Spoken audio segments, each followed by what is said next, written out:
Un jour de grand vent, je me suis arrêtée près de la fontaine aux lions. Je regardais les gouttes d'eau gicler dans la lumière, quand un vieil homme à la peau noire, à la barbe blanche, vêtu d'un boubou tout bleu, s'est approché de moi.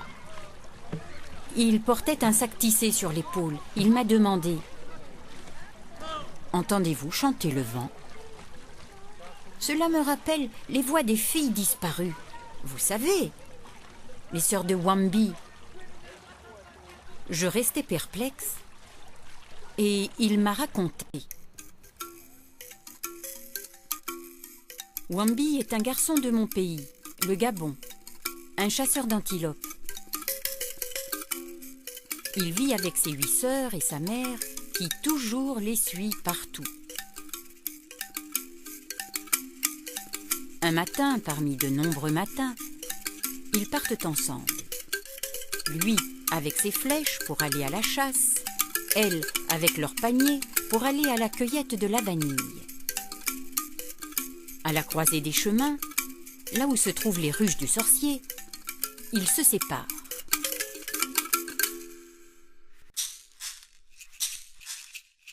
Les filles cueillent toute la matinée en cadence. Quand l'une se baisse, l'autre se lève, elles arrachent les gousses, écartent les lianes, remplissent les paniers, et quand elles ont trop chaud, elles s'endorment à l'ombre des capoquiers. Sous le soleil, la vanille sent bon. Le parfum s'étend comme une longue nappe jusqu'au fond de la forêt où habitent les hommes des bois, aux narines très larges. Ils se laissent guider par le parfum chaud et arrivent au champ de vanille. Ne voient pas les filles brunes dans l'ombre noire. Ils tirent les paniers jusqu'à eux et la mère se réveille. Crie. Les sœurs se réveillent. Éblouis par leur beauté, les hommes des bois lâchent les paniers, regardent les filles jusqu'au fond de leurs yeux. Les filles s'enfuient, les hommes les suivent. C'est une course éperdue.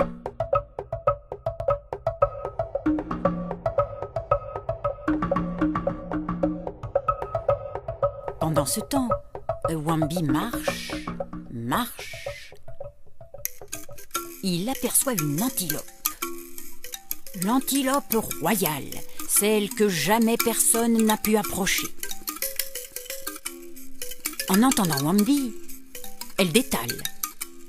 Et Wambi la poursuit. C'est une course éperdue. 1 flèche, 2 flèches. L'antilope bondit. 3, 4, 5. Wambi la perd de vue. 6, 7. Elle court jusqu'au lac Onangué. Hésite. La 8e flèche fend l'air, transperce le cœur de l'antilope et la tue. Le sang coule, l'eau du lac rougit. Wambi remercie l'esprit des chasseurs en chantant et prend la route du village.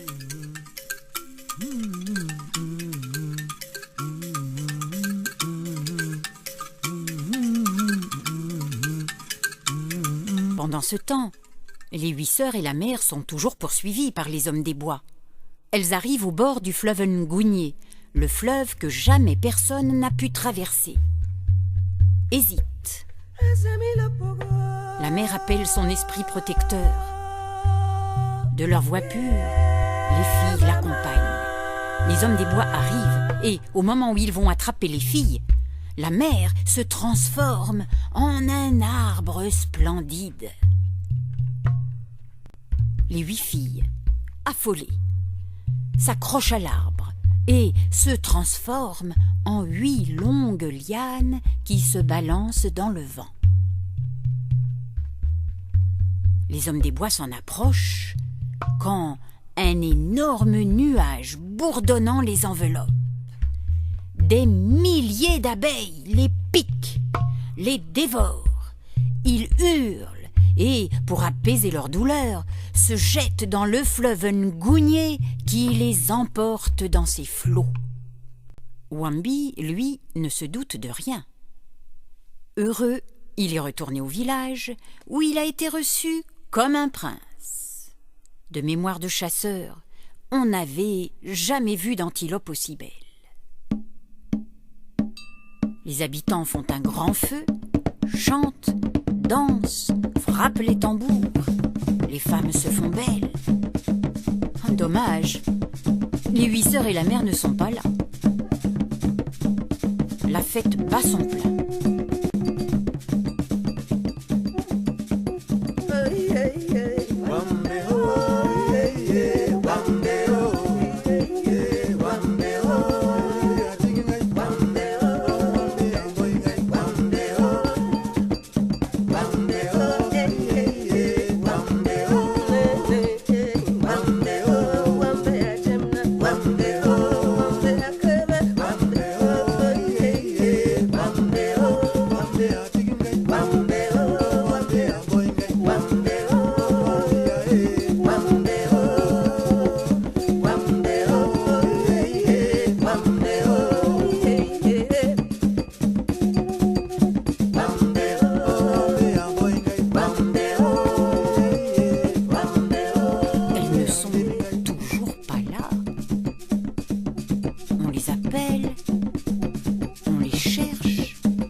Le village entier se désespère.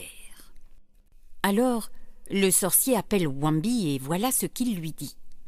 « Pendant que vous dansiez, je suis allé au champ de vanille. Je n'ai vu que les sandales des filles.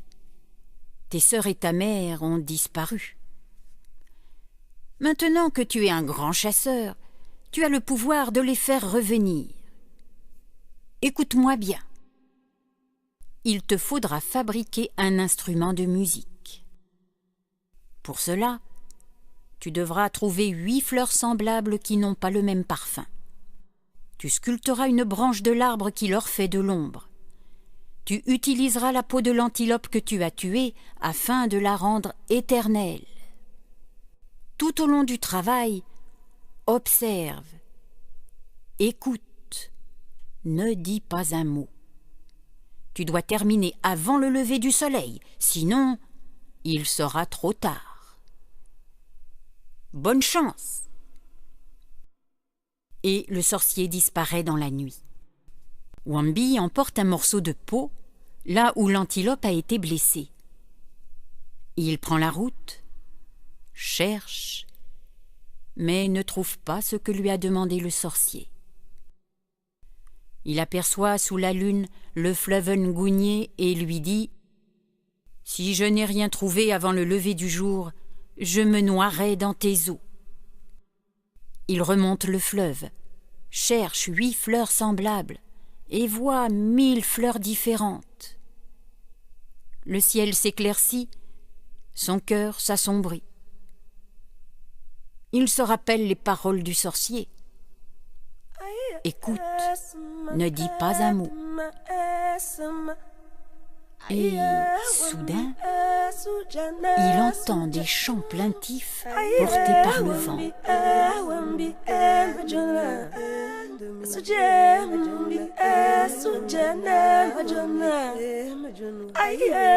Il se laisse guider, marche longtemps jusqu'à la source. Devant lui, un arbre splendide agite ses branches. 8 lianes de vanille se balancent en cadence. Sur chacune d'elles a fleuri une orchidée bleue. Wambi avance, sent chacune des fleurs. Il a trouvé. Il casse une partie de la branche mère de l'arbre et la creuse, comme il avait appris à le faire quand il était petit pour fabriquer des bateaux. Il troue 8 fois la peau de l'antilope pour y faire passer les lianes qu'il noue. Il colle la peau avec la cire que les abeilles ont déposée sur la rive du fleuve. Il tend les lianes sur une branchette et elles chantent dans le vent. Le ciel devient rose.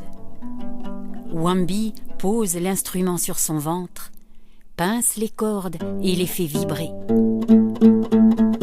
Les voix deviennent plus fortes, plus belles. Une longue plainte mélodique s'élève du trou de la blessure sur la peau. Et de chaque fleur sort le visage de chaque sœur, puis le corps tout entier. Les filles se mettent à tourner autour de l'arbre, vêtues d'une longue jupe bleue. Leur mère apparaît et l'arbre disparaît. À ce moment, derrière les montagnes, le soleil se lève et jette son reflet de sang dans l'eau du fleuve Ngouni. À leur retour, la joie est grande. Toute la journée, les femmes du village préparent le festin. Et le soir, autour du grand feu, on boit le rhum, la liqueur de vanille. Lorsque chacun est enfin repu, Wambi, de sa voix chaude, chante son épopée. Et sous ses doigts agiles, les cordes de son instrument l'accompagnent.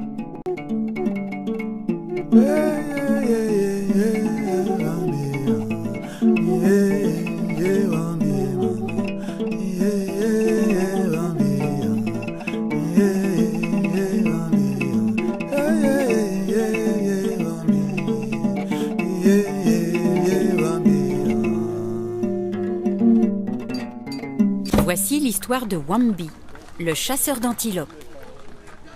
Me dit le vieillard à la peau noire et à la barbe blanche, en sortant du sac qu'il portait sur l'épaule, un très bel instrument de musique en forme de bateau. C'est la harpe arquée de mon pays, le Gabon. On l'appelle Wambi. Maintenant que vous connaissez son histoire, racontez-la donc. Et depuis, je raconte.